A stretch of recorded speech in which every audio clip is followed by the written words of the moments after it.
बटोक की नाम अछि। नमस्कार मिथिलावासी, हम छी डी एन झा, अहाँ सब देख रहल छी डी एन झा ब्लॉग्स। तो आइ तो भोरे भोरे उठि गेलहुँ, 5:30 बजे से उठल छी, फूल तूल तोड़लहुँ हैं, सब कुछ केलहुँ हैं।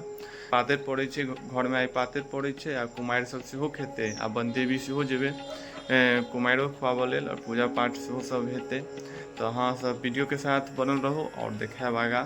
सबसँ पहिले देखाबै छी अँगनामे जे कि पूजा भऽ रहल अछि और कुमारि सेहो खायत से देखा रहल छी। ई देखियो माँ के हाथक स्पेशल चूल्हा, एहि पर खीर बनेलक है। ई भगवती घर के अरिपन अछि जे कि देख रहल छियै। ई देखियो भगवती फूल से सजावट माँ केलक है और पातरि सेहो कऽ रहल अछि, देख सकै छी बहुत नीक लागि रहल अछि।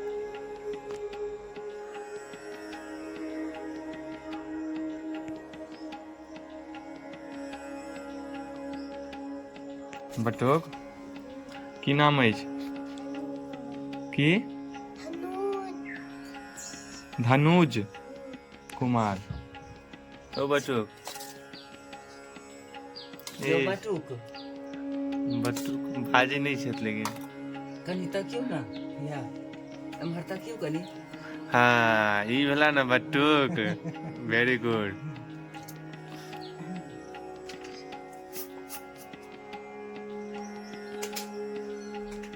बटुक कथु लेब तऽ कहब ने। आबि गेल छी हम बनदेवी, चलू तुरंत बनदेवी एलहुँ। आइ बहुत ज़्यादा भीड़ अछि।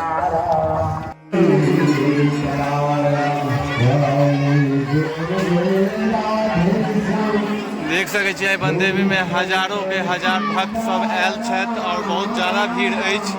आइ ओना बलि प्रदान सेहो पड़त।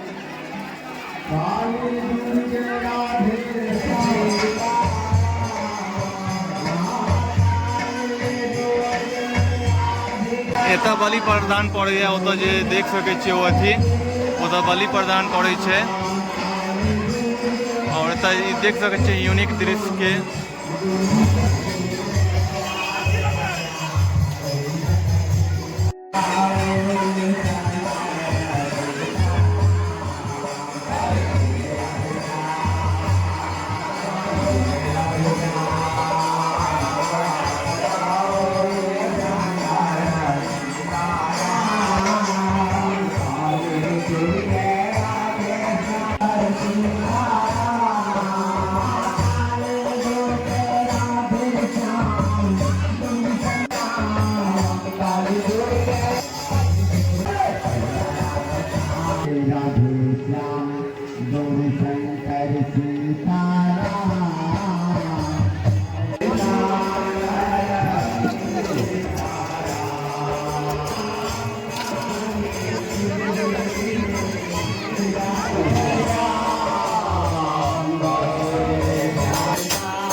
खासियत बात ई अछि जे एतऽ 10 दिन कीर्तने चलै छै, एतऽ कोनो प्रोग्राम नहीं कयल जाइ छै।